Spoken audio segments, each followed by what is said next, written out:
Bismillahirrahmanirrahim. Assalamualaikum warahmatullahi wabarakatuh. Alhamdulillah. Ini benar-benar single semua. Masa? Single itu kamu. Yang percaya bakal nikah akhir tahun ini siapa? Nggak yakin. Iya. Ya nikmati aja masa sendiri. Mahal sendiri itu mahal. Nggak ada yang gangguin.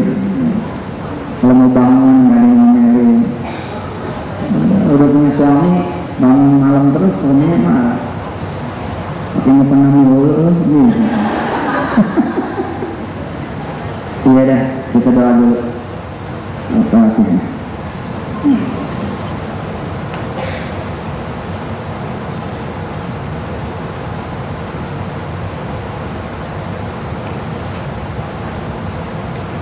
Baca sekali lagi surat Al-Fatihah sebagai doa.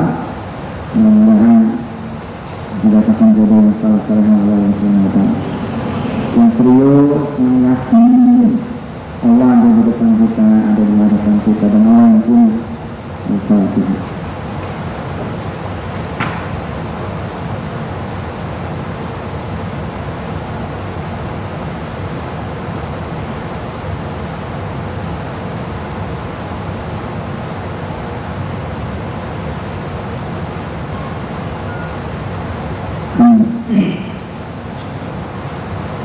Allah memberikan Maryam Nabi Isa. Maryam kan gak nikah tuh. Itu kemudian Allah masih hadiah buat Maryam, yakni kelahiran Nabi Allah Isa. Maryam putra Imran, putra Hana, putri dari Imran dan Hana, diyakini sebagai Al-Masih. Ternyata begitu lahir perempuan. Galau juga tuh, ya. Kaum Yahudi saat itu galau juga. Yang diharapkan laki-laki ternyata yang lahir perempuan. Meninggal lagi, Imran meninggal. Padahal Imran mengabarkan bahwa nanti anak saya ini bakal menyelamatkan umat manusia. Dan waktu itu Ma'bad, ya, kalau sekarang masjid, Ma'bad yang dibangun oleh Sulaiman alaihissalatu wassalam, nggak pernah dia punya pelayan seorang perempuan. Nah, pas lahir kemudian ternyata bukan laki-laki, yakni perempuan, lalu dinamakan Maryam. Terjadilah kegalauan di seantero Yerusalem. Tersisa beberapa orang yang percaya akan takdir Allah. Salah satunya adalah Nabi Allah Zakaria, saudaranya dari Imran dan Hana. Apa kata Nabi Zakaria? Kalian ini gimana sih? Minta penyelamat, diuji sedikit saja sudah berkurang keyakinan kalian. Lalu Nabi Zakaria mencontohkan kuil, ya, yakni masjid yang saat ini menjadi pusat peradaban mereka saat itu. Apa kata Nabi Allah Zakaria? Kamu lihat kuil kita ini siapa yang merencanakan? Yang merencanakan adalah Nabi Allah Daud. Tapi terjadinya kapan? Justru terjadinya di zaman Sulaiman. Tentu kita tidak berharap, masa sih untuk doa yang kita panjatkan harus satu generasi dulu baru dikabul, ya. Kita berharap penuh mudah-mudahan doa kita dikabul Allah yang secepat-cepatnya. Jadi kalau misalkan berdoa bulan November tanggal 29, tanggal 1 dan nikah 1 Desember, mungkin karena Allah yang punya langit dan bumi, Allah yang punya matahari dan bulan, Allah yang punya semua. Tapi ujian itu kadang datang. Yang kita lihat umur, yang kita lihat pekerjaan, yang kita lihat calon mertua. Melihat calon mertua udah lemes sih. Karena belum apa-apa dia udah ngomong, bawain gue 200 juta. Ini kita lihat. Yang kita lihat keadaan fisik kita. Dan tidak jarang kemudian yang melemahkan adalah pikiran kita sendiri. Lu jelek sih, lu bukan dari Sunda sih, lu bukan dari Jawa sih, lu Medan sih, lu kenapa dengan Medan? Lu Batak sih, lu Kalimantan sih, melemahkan diri sendiri. Padahal kalau kita melihat misalkan maaf ya, hamba-hamba Allah yang cebol-cebol gitu ya, ternyata istrinya atau suaminya sehat-sehat, normal-normal. Malah saya punya teman cebol istrinya 4. Itu kurang ajar ya. Menghina saya sekali gitu. Ini kurang apa saya gitu. Jadi kemampuan kemudian kita berpikir positif juga akan melahirkan kepositifan. Bahkan andai kita pun tidak dikenal siapapun, yang tidak pernah keluar pun, seperti Maryam misalnya, ternyata keajaiban Allah menghadirkan. Dulu terjadi perseteruan antara Hila ya, Hila itu pimpinan. Jadi ada Zakaria itu salah satu pimpinan klan yang membawahi semua pimpinan. Dulu terjadi juga gitu fitnah terhadap Nabi Zakaria. Kenapa Nabi Zakaria mau menerima Maryam? Oleh istrinya para pendeta, rahib atau kiai kalau sekarang itu dihembuskan fitnah ke ibunya Maryam yang Hana. Jangan kamu serahkan Maryam kepada Zakaria. Kenapa? Zakaria itu kan punya anak. Jangan-jangan nanti Maryam diapa-apain sama Zakaria. Nah, fitnah itu datang dari kalangan mereka sendiri. Makanya Quran juga menjelaskan seperti itu. Fitnah datangnya dari kalangan sendiri. Ternyata di kemudian hari malah itu yang terjadi. Secara lahiriah, siapa yang lebih dekat dengan Maryam? Nabi Zakaria. Maka ketika kemudian Maryam hamil, orang melihatnya siapa? Zakaria. Subhanallah. Ujian datangnya bertubi-tubi.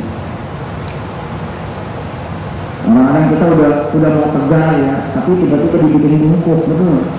Udah mau tegar lagi, bikin bungkuk lagi. Begitu ngadu emak, emang nasib lo kali ya begini. Mulai bener. Dan saya pun ngalamin di persoalan yang lain. Saya ulangi ya, Anda tidak sendirian kalau punya kesedihan. Anda tidak sendirian kalau punya kegalauan. Anda tidak sendirian kalau punya kekhawatiran. Anda sudah tidak sendirian. Anda bukan satu-satunya orang susah di dunia ini. Dan setiap orang itu, every orang has, ini every orang. Suflis, ini suflis, ya. Yusuf English. Ya. Di sini mana? Follower Twitter mana di sini? Wah, subhanallah, hebat. Setiap orang punya masalah sendiri-sendiri, cuman ada yang teriak ke sana ke sini, ada yang nggak teriak-teriak, akhirnya TBC mati. Ada yang ikhlas gitu, ada salah kata, dilihatnya tenang, nggak ada masalah. Oh, ada yang bilang enak jadi kacau ya. Pada tiap malam dia merintih kepada Allah Tuhan. Kayaknya lebih indah hidup adikku. Gitu. Oh, benar. Ente aja nggak dengar curhat hati saya kan? Bagaimana kemudian menjadi ustaz? Ada lagi yang nge-tweet, wah nggak enak jadi presiden. Tuh, jadi siapapun nggak enak kalau dia adalah orang yang suka ngeluh. Jadi tetangga nggak enak kalau suka ngeluh. Jadi anak nggak enak kalau suka ngeluh. Jadi orang tua nggak enak kalau suka ngeluh. Jadi kakak, gue punya lo jadi adik gue. Nih, ada yang ngomong, ini masalah buat lo. Katanya jawab, masalah banget. Adik saya, anak saya, belum tentu tidak punya masalah. Istri saya belum tentu tidak punya masalah. Saya, guru saya belum tentu. Saya nggak pernah sendirian. Kenapa? Karena Allah nggak mau membiarkan siapapun dari hambanya hidup tanpa ujian. Allah tidak akan pernah mau membiarkan, melepaskan hambanya hidup tanpa ujian. Saya tidak nakut-nakutin, tapi saudara-saudara yang hidupnya enjoy, tenang, nggak ada masalah. Coba. Nggak tahunya bentar lagi jeder masalah. Ya emang harus begitu. Perubahan demi perubahan itu kan nanti pengujian iman kita. Yang saya bilang tuh makin buku kadang-kadang begini ya. Udah di usia rawan. Ya usia rawan menikah tuh kira-kira 69 ya. Rawan sekali itu. Ya katakanlah 49 atau 39 usia rawan ya. Begitu mau nikah, ada perjanjian nikah, tiba-tiba begitu hari H nggak jadi. Ini loh, ini yang suka ngilangin rasa percaya diri kita tuh. Kadang kita ngomong ujian apa lagi? Siapa yang masih pengen hidup? Masih pengen hidup? Ada yang segini berarti setengah-setengah. Siapa yang masih pengen hidup? Begini. Nah, kalau masih pengen hidup itu isinya ujian. Ada yang ujian itu suaminya dia seumur hidup tuh suami jadi ujian dia. Allah. Kalau bilang lu suruh mana, lu bantuin gua deh, lu aja nikah sama laki gua. Misal itu ya, tetap aja orang nggak mau. Kalau tahu suaminya ringan tangan, penjudi, pemabok kelas berat, berzina sehari 3 kali,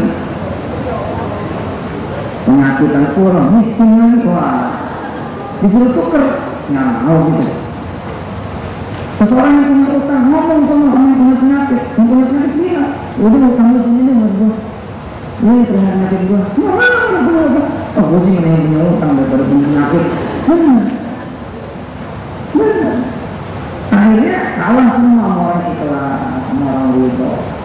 Sampai nggak pada tahapan, tapi masih pada muda sih, nggak boleh, masih muda. Benar? Kepala 5 ini satu kepalanya.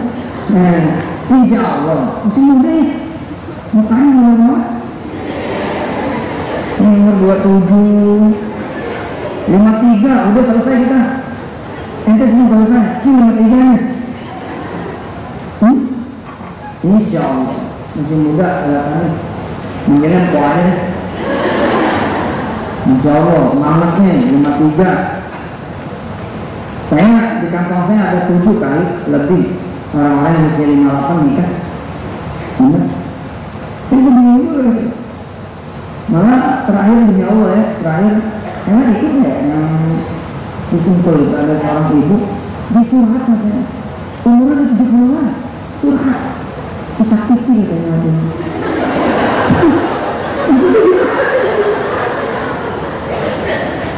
Kan ada foto laki-laki tuh lebih usianya ya sama-sama kelihatannya seimbang lah, tapi fotonya foto lama gitu. Saya bilang ini foto bapak nih, maksudnya foto suami dia ya sama aku, ini dia nyakitin saya.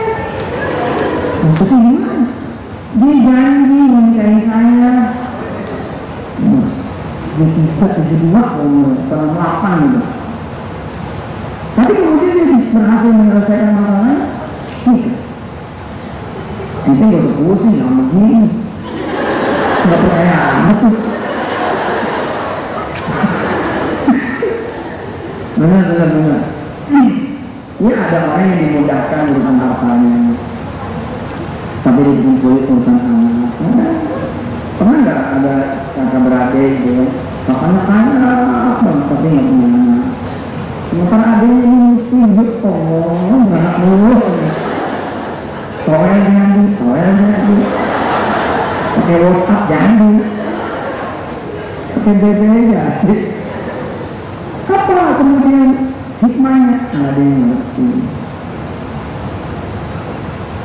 Nah sampai kemudian kita berhasil mengikhlaskan, meridhokan, sampai ada kalimat begini, saya terima, saya terima. harusnya nikah ini sampai akhir hayat saya.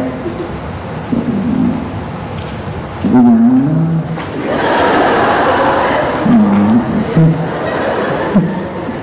Terkeluar lagi, nggak ada tapi nggak ada apa-apa nih.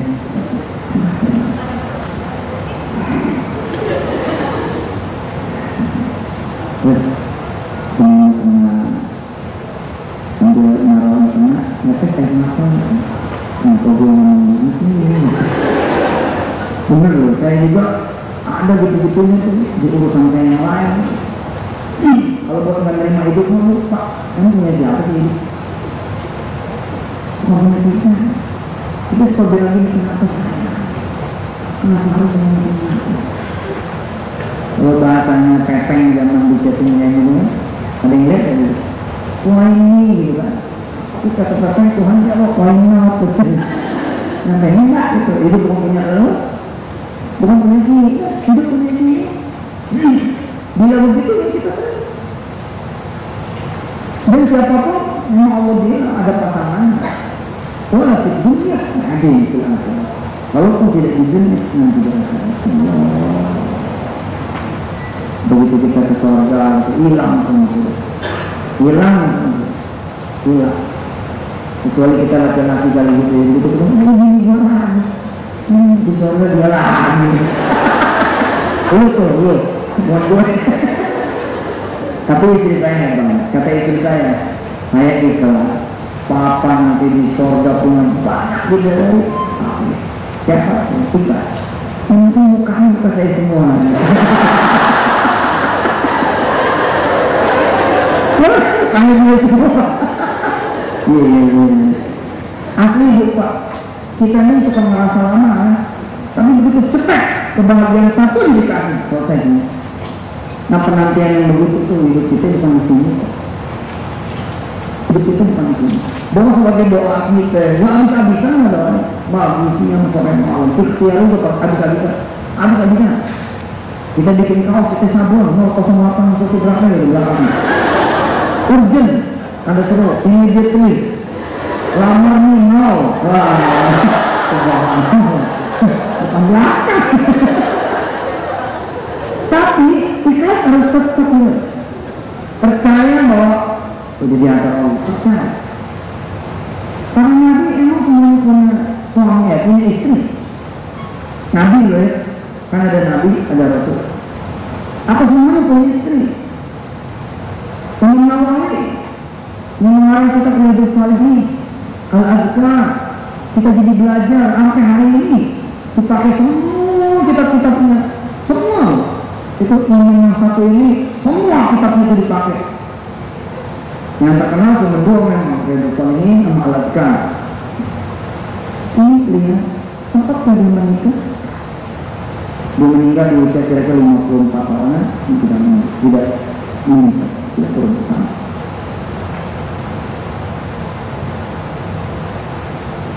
Jadi bukan berarti saya melemahkan, cuma seperti saya itu. Ketika saya punya ujian dari Allah, terus saya bisa gitu memperkirakan kondisi paling susahnya apa, kondisi paling gelapnya apa, kondisi paling baiknya apa. Begitu saya sudah perkirakan dan saya bisa ikhlas, saya jalan. Alhamdulillah. Tetap saja teman-teman gak ada yang melihat saya sedang susah. Simpan air mata buat Allah SWT. Kadang-kadang kalau kita mau menangis ya, alhamdulillah ya Allah yang kemudian menahan semua air, Allah yang kemudian akan menjaga semua air, semua masalah kita, apa yang menjadi beban kita. Santai ya ibu bapak ya, mbak-mbak, kakak-kakak semua, adik-adik. Santai ya, begitu saya, kan saya ngajarin ya, udah minta mau Allah, jangan pernah minta mau sebagai ibadah kita. Tapi nggak dipungkiri gitu. Ketika kita udah siap minta, udah siap nangis di hadapan dia, tapi kok masa sih udah bangun malam buat nangis? Terjadi misalnya melihat istri begitu cantik, melihat anak-anak, subhanallah. Saya orang kalau lagi sedih, saya masukin semua ke kamar, tidurnya satu kamar semua. Kalau perlu satu tempat tidur, udah kayak ikan pindang itu, bertujuh betul tempat tidur. Wilda yang paling kacau di dunia. Nanti udah gede itu, sekali balik kakinya kan gede itu, kacau. Begitu kita bangun malam, apa alasan saya tidak bersyukur? 53, ada orang yang nyampe 53, 52 mati, 45 kanker. Cepat sekali begitu ketawa langsung stadium 3, stadium 4. Mbak 53 tapi sehat, duit kira-kira 2 miliar. Amin. Mobil Mercy, itu mobil Mercy itu besar. Bus Mercy itu gimana ya? Maksudnya yang lain cuma 7 seater maksimum, itu 60 seater. Kan berarti kaya ya. Mobil saya cuma 5 isinya. Kalau situ naik itu kaya banget. Sopir lagi perintah di jalan gitu. Hebat loh. Remote aku tuh nggak pakai remote. Banyak gini dulu berhenti, hebat ya. Teknologi apa tuh? Apa yang mesti disedih gitu kan? Lu kira punya 2 loh kita mata. Coba kalau bikin jadi 3, kasih 1. Kita nggak sempat mikirin istri, nggak sempat mikirin suami, yakin mas. Kita bangun dalam, kita tidur bangun dalam keadaan tidur kita di bawah. Kita bangun pagi di atas, udah nggak mikirin lagi deh, nggak mikirin kawin, mikirin itu di rumah. Be grateful, please, bisa kiri, jadi orang yang bersyukur. Saya dulu, dan ujian saya dilalui soal ekonomi, alhamdulillah sih. Ya, makanya bisa alhamdulillah. Zaman dulu nih, ketika udah nggak sanggup, ya kan orang gitu ya, di masalahnya kan nggak sanggup. Padahal ketika dia ngacak masalah orang, semua ada yang lebih berat. Gitu. Tapi manusia lah, saya pun begitu, terus setengah mati tuh. Dan alhamdulillah, saya agak sedikit lulus gitu, untuk memberi motivasi dari dalam diri saya. Sehingga happy bawahnya. Saya pagi-pagi keluar giniin tangan di matahari. Selama sampai kemudian mataharinya terasa hangat panas. Saya bilang, masih hangat. Berarti masih bisa ngerasain matahari. Terus saya tulis tuh. So, lu masih hangat tuh. Berarti lu masih bisa melihat matahari, masih bisa ngerasain matahari, lu masih hidup sih. Terus ngaca, terus nanya sama kaca, yang lain diganteng gitu. Gue ganteng gak sih, gue cakep? Iya, saya perlu memotivasi diri saya. Kenapa? Setiap kali saya datang sama ada orang, ngapain gue datang yang lain? Kita datang ini, jauh-jauh kita datang ke Bogor 14 jam saat itu, 14 jam pulang balik. Tangerang Bogor nggak kayak sekarang. Sekarang alhamdulillah dengan izin Allah bus cepat kita punya kendaraan. Dulu 7 jam pulang pergi 14 jam sampai sono disuguhkan pemandangan rumahnya disita. Orang yang mau pinjam duitnya lagi disita orang kayak gini berdiri di depan melihat kita datang. Siapa yang mau toko gue yang besok Chinese. Nah saya lihatin sampai orang itu pulang gitu, bawa beberapa barang gitu. Terus saya tanya deh, kenapa nih? Kenapa sih? Saya punya utang 30 juta. Padahal saya datang meminjam 30 juta saat itu. Allah suguhkan pemandangan seperti itu. Orang yang saya datangi malah mau disita rumahnya. Artinya saya lebih tinggi dari dia. Saya punya 30 juta, tapi dia nggak perlu disita rumah saya. Karena nggak ada rumah juga. Ya kan gak ada beban. Betul nggak? Anda tidak harus merasakan kepedihan orang yang bercerai. Anda tidak usah merasakan, Anda tidak perlu merasakan sedihnya orang yang disakiti karena selingkuh. Kenapa nggak punya? Di posisi ini sama kan sama saya. Coba selami sedikit. Di posisi ini sama sama saya. Saya nggak perlu ngerasain disita rumahnya gitu. So kenapa si Arif juga bersedih gitu kan? Subhanallah, iya. Orang-orang yang tidak punya anak keturunan tidak pernah merasakan bagaimana kemudian tangisannya ketika anaknya teriak-teriak, sakit, ketika anaknya ketabrak. Dia nggak perlu merasakan itu semua. Tapi kan, kalau judulnya memotivasi nggak ada tapi. Kalau udah judulnya memotivasi diri itu nggak ada tapi. Kalau masih ada tapi itu masalah.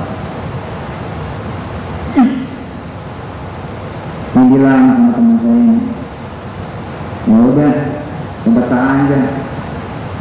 Sedekah gimana kan? Berapa duit nih kami? 30 juta. Ya udah keluarin 2,5%. 750.000 keluarin di muka. Tuhan lu sama mana? Tuhan lu sama lah. Dah keluarin. Nih gue kepercayaan itu sedekah. Terus dia nanya sama saya, kamu sendiri datang kemarin mau apa? Saya bilang, udah tahu jawabannya. Udah tahu saya jawabannya. Apa jawabannya? Terus sedekah. Masih pula. Dan saya berusaha untuk sedekah. Tidak ada 750.000, berapanya aja yang mendekati. Setiap kemudian akhirnya kita berusaha berdamai dengan kesulitan kita, berdamai dengan kesusahan kita, berdamai dengan kesedihan kita. Syaratnya satu, kita tahu nih yang paling buruknya apa ini. Ketika tahu yang paling buruknya apa, selesai. Biasanya manusia itu nggak siap mengetahui yang paling buruknya apa. Apalagi di luar mbak kita yang satu ini, teman-teman masih pada muda dulu. Dan ini Allah hadirkan sebagai pelajaran. Kita yang muda belajar dari dulu. 53 apa kata dia? Saya nggak putus asa. Sudah, senyumannya cantik. Insya Allah. Malu enggak? Saya nggak punya perasaan malu. Untuk bisa punya perasaan malu, saya tabrak. Apa yang saya tabrak? Saya kumpulin tetangga kanan kiri. Saya kumpulin saudara-saudaranya istri, saudara-saudaranya saya kumpulin. Selamatan kecil-kecilan. Terus saya ditanya sama orang, selamatan apa nih? Waktu itu masih kismin kuadrat tuh.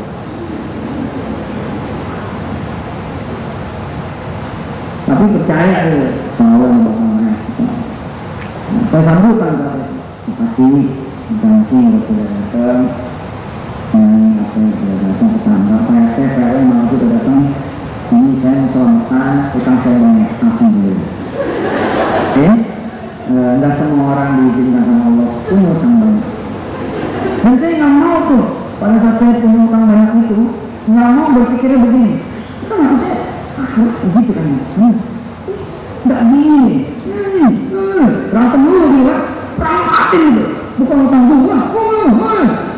Capek pak. Saya bungkus aja, bungkus set. Oke?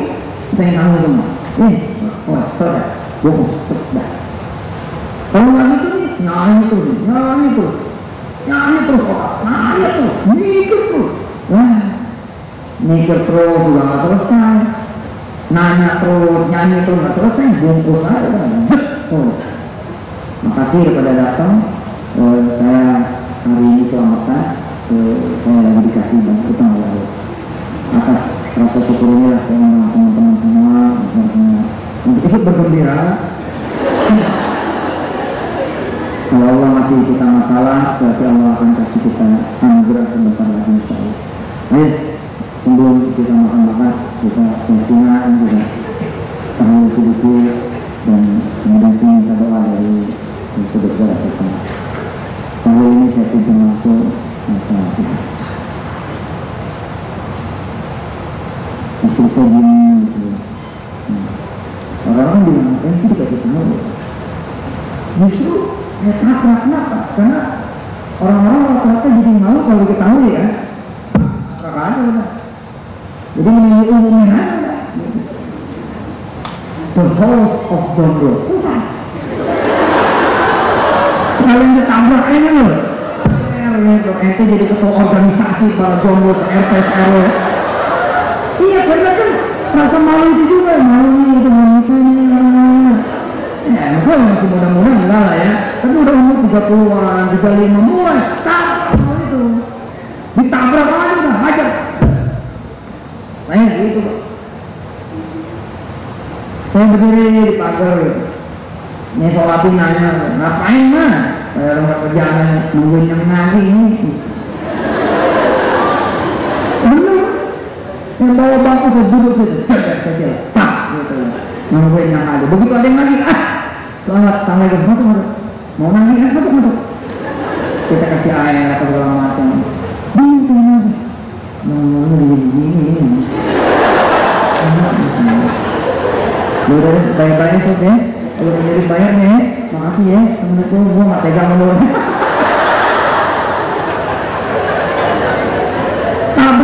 Tabrak mbak, tabrak. Ketemu teman malu lah, kalau ditanya suami lo mana, istri lo mana. Kita gemeteran megang anak orang, kenapa? Ya orang. Tabrak aja nih. Artinya, mohon jangan sembunyi gitu. Malu nih kita ada urusan enggak? Nggak ada urusan.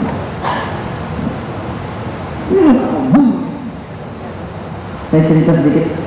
Juga kemudian tiba-tiba ada beban yang bisa kayak tambah geletek nih.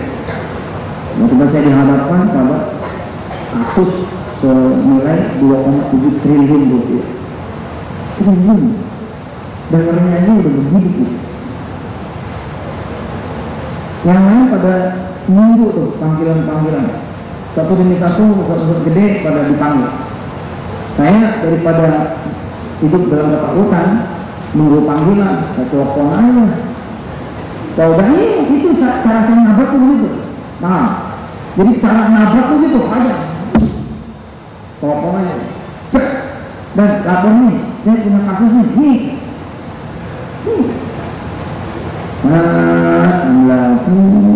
Orangnya di penjara. Sampai saya pun saya juga nggak keluar. Masalah lagi belum, cedera 200 miliar. Yang belakangan malah tersangkanya cuma saya. Karena mulai dari TKP, terus bahasa tubuh, kejadian demi kejadian terjadinya di seputar saya, di pesantren. Dan saya juga udah kayak nggak bisa menghindar. Mungkin aja saya bisa fight apa segala macam, tapi berhadapan sama media, lain-lain. Langsung saya ambil keputusan. Yang merasa ditipu, kumpul. Seperti ini bangku ini di hijau-hijau ini traumanya saya. Bangku hijau-hijau itu, bangku merah gue. Saya duduk pakai kesakitan di meja. Yang ngumpul nih kepala-kepalanya itu. Satu orang nanti membawa berapa investasi. Tapi hikmah dari itu lahir pertemuan usaha, lahir kemudian ekonomi berjamaah. Saya mikir gila ya orang cuma jual nama gua doang bisa miliaran. Kenapa gua yang punya nama enggak ya? Kita mau cuma makan nama kita bisa dapat miliaran. Kita ketempuan kayak gini lah. Ada yang pengen jodoh, ada yang nyari jodoh. Dan ini ke majelis saya. Lalu saya tinggal nongkrokin, gitu kan? Enaknya nggak bilang-bilang, giliran hidup bilang. Kamu cerita dong, Ustaz. Semalam enggak tuh, nggak cerita. Nggak paham ya? Yang ini paham ya? Hati tuh, sering nonton tuh, yang begituan, itu akan setiap kali satu tontonan 1 tahun jarak menunggu. Ya, hati-hati. Maksiat ya, itu maksiat. Mata kita yang maksiat nih, bukan internet porno. Itu menjauhkan kita dengan Allah. If you calculate it, jika Anda mengkalkulasi itu, maka jarak kita sama hajat kita itu dibikin jauh sama maksiat kita. Jadi anak-anak muda harus hati-hati. Gadis-gadis kan belum tentu semuanya nggak punya pasangan, ada yang punya pasangan kan, jangan pegangan tangan. Pernah nggak ada cerita, udah 7 tahun pacaran, akhirnya bubar juga. Emang siapa yang mempertemukan? Kan Allah. Lalu siapa yang bubarin? Allah nggak demen. Belum kawin ini, bubarin deh. Jadi bukan karena dia nggak cocok, tapi karena perbuatan maksiatnya, gitu. Nah kembali kepada tadi gitu ya. Saya potong lah. Saya kumpulin orang. Abrak. Mereka sudah pada siap ngomong begini. Mana pertanggung jawaban itu? Pada siap itu. Saya tahu. Ini kan gini. Saya bilang tadi kan. Ukur dulu nih. Ukur dulu. Begitu kuukur apa yang paling baik, take it. Ambil. Habis itu kita tenang. Saya ngomong. Saya dulu dikasih kesempatan. Itu saya ngomong. Ini udah pada mau lempar meja 2010 tuh. Udah pada mukanya merah, sebagian pada pakai handicap. Mungkin kalau bukan Allah yang menahan udah di YouTube tuh. Dan alhamdulillah saya kan bilang begini sama Allah. Kalau saya pengen ayat yang lainnya, saya lagi ngurus ini, ngurus itu. Speednya lagi saya kurangi kan masuk tembut terus gitu. Ya, ngapain masalah membuat kita berdiam diri, takut, langsung the first stage saya ngomong begini. Oke, semua salah saya dan saya akan tanggung. Bismillah. Ini bingung. Nggak seru nih, ribet dulu nih. Ribet dulu lah. Kita pengen tahu dulu ajarin. Capek saya bilang pengen tahu, saya nggak mau ingat dia. Wah, gimana cerita bisa begitu? Kelamaan, ujungnya kan belum bayar kan? Kelamaan. Oh, dia gue bayar berapa? Nih, cek, diceknya dulu. Ternyata 20 miliar. Subhanallah. Saya udah siap-siap 200 miliar. Tadi kan benar masalahnya 2 miliar. Tapi kemudian di 20 miliar. Allah karim. Terus yang bilang sama dia, 20 miliar udah pada kalem, tenang, buka puasa tuh. Udah, habis buka puasa baru saya kasih tahu. 20 miliar yang jadi pada orang gila, minta besok dulu kan. 20 tahun. Seperti ini, malah ketawanya sini. Nah, misalnya kalau enggak, ya masalahnya selama. Yang kehilangan ente ini Indonesia, bukan aneh. Yang kehilangan Islam ini bukan aneh yang jadi Ustaz. Ente pikirin aja. Sekarang ada aneh yang mau bayar 20 miliar 20 tahun. Jadi setahun 1 miliar. Hitungan saya setahun 1 miliar berarti sebulan 100 juta. Insya Allah. Kok insya Allah Ustaz? Iya, karena untuk mengejar 100 juta gue hanya perlu sedekah 10 juta gitu. Jadi hitung saya untuk membayar 120 miliar saya hanya perlu sedekah 10 juta betul. Habis itu urusan Allah lah gitu. 100 juta itu berat untuk Ustaz. Innalillah ya, bukan berarti saya apalah gitu. Tapi ini pelajaran untuk Ustaz yang tidak pakai manajemen, yang tidak berkarir, yang tak perlu orang ngasih DP untuk bisa berangkat, nggak ada manajemen, nggak ada sekretaris, nggak ada asisten, 100 juta berarti. Memang kenapa wajar ada orang-orang pakai asisten, pakai manajemen? Memang kelakuan deh, ya asli deh. Saya ngalamin banget nih. Tapi begitu pakai manajemen, sampai saya ngeliat ada salah satu kolega kita yang pakai manajemen sampai tertulis airnya pun harus ini, bednya harus begini, semua jalan-jalan kan. Ada satu ustaz lagi nelfon saya, Ustaz, ada gubernur mana tuh, mau menang antum, udah aneh beresin buat antum 35 juta. Nah, sini nggak benar saya ada ngomong itu, nggak boleh, aneh 200 tinggalin maaf berat tuh 100, tapi karena cara ngitungnya begitu, gimana supaya dapat 100 juta? Ya saya dekat 10 juta aja. Kalau 10 juta kan insya Allah lah, masih iya sih, ceramah 10 kali kagak dapet gitu. Kalau emang gak dapet ikut tungguin gak dapet. Umpamanya ceramahnya gak dikasih amplop nih, yang pulang gitu. Alhamdulillah loh, 4 tahun loh melewati sementara ekonomi fisik sama yang lain-lain. Nggak semua orang punya talenta mengatasi masalah.